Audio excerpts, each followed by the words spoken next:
All right, everybody, welcome back to the Contrarians. We have a special little episode for you. This is actually kind of a giveaway episode. Our friend Tim Durling, how you doing? Doing good, Marco. Thanks for having me on. Excellent. Welcome to the show, Tim. Tim's put out an interesting little book. Tim, tell us about yourself and tell us about the book.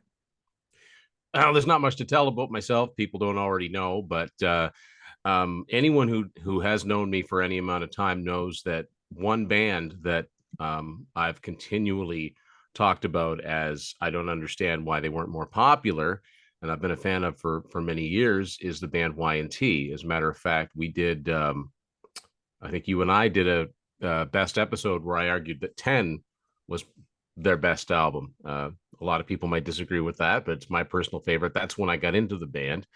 So back in 1990, I think that we did an episode on artists we wish we thought should be bigger. I mentioned them again, I'm pretty sure. So I've been trumpeting the cause of this band all the way back to 1990, and it's come to fruition, I guess, because in my extensive, looking around for information on this band, I don't think there's ever been a Y&T book. There's never been a book dedicated to the band. They've been mentioned in other books, but there's never been a book that's just on Y&T. So I now have taken care of that in a way.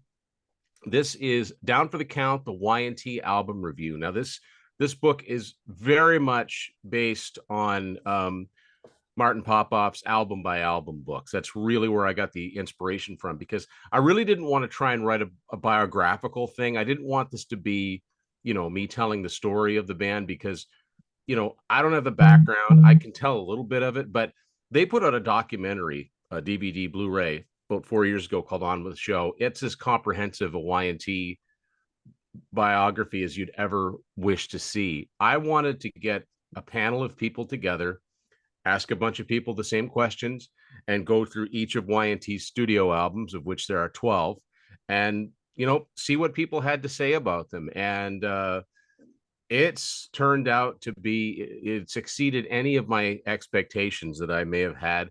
It's selling really, really well, and I'm glad that there's a book that Y&T fans can say, hey, yeah, there's a book on Y&T. And my 16-year-old self is freaking out because this is like I said, it's really the culmination of my fandom. It's like back in the back of my mind, it's almost like, well, you should have known it would have had to have been you. Who else is you talk about Y&T all the time. Why isn't it you that puts a book out, right? So a lot of the panelists that took part in this book are familiar faces to people that watch the Contrarians.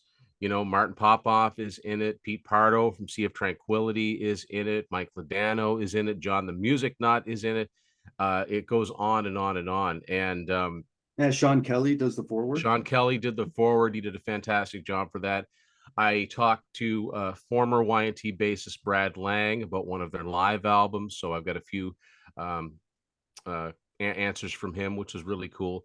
I talked to an old friend of mine, Jeff Keir, who was Y&T's webmaster for many, many years. So I go back 20 years with Jeff talking about this band, and he was a big help in this. And he's still in pretty good with the band as it exists now. As it exists now, Dave Meniketti, the lead singer and lead guitar player, is the last guy from the original lineup. I mean, the other three members of the band are sadly passed on, but he still continues to lead the band. He still sings really, really well. The guy just turned 70 yesterday as of filming this, and he still sings really, really well in concert. And of course, we've all talked about our favorite bands from the 70s and 80s. Sometimes the singers just can't cut it anymore, but Dave can. Never mind, his guitar playing is always red hot. But one of the big things that came along that I was not planning on has to do with the cover art. And so this is Hugh Syme artwork, which I don't think I need to tell most people who Hugh Syme is. I mean, he's a rock star as far as cover designers are concerned, and he did a fantastic front, back, and spine of this book. And get in contact with Hugh to get his what he remembers about designing their album cover Contagious, which he did in 1987.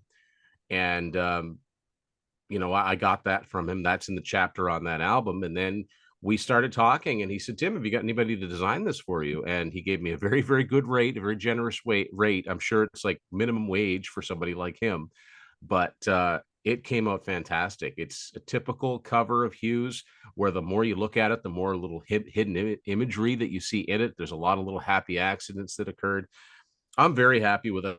I try to look at it as if it's not my book and it wasn't my creation. I try to look at it like this is a book that I just bought and read it. And I asked the questions in the book, and I did do an introduction after the forward, and there's lots of my opinion in there, but a lot of it is the panelists and what they had to say and how eloquently they spoke on Y&T's music over the years. So, I've got quite a wide variety of people talking, of quite a wide variety of age groups, quite a wide variety of people, how long they've been into the band. Like there's people that I've just kind of introduced to the band that have said, hey, this is really good. I said, well, can you talk about this album and what your impressions are? So, yeah, it's, I've always thought that this band should have been huge, broken through to like Van Halen, Aerosmith, Kiss levels. Then it just never really did. They came close on some occasions, but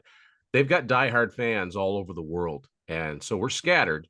But people are responding to this. Like I said, the sales are going very, very well, and I appreciate that. Everybody that's picked these up, yourself included. Hmm. Yeah, that's it's an album by album look at all of their studio albums, but I also have a section for all of their live albums, their home videos, their compilations. And one of the longer sections in the book is guest appearances, where past and present members of the band, if they played on somebody else's album or if they were a member of a band, I tried to list everything there, and that was a lot. Like that took a long, long time. Mhm.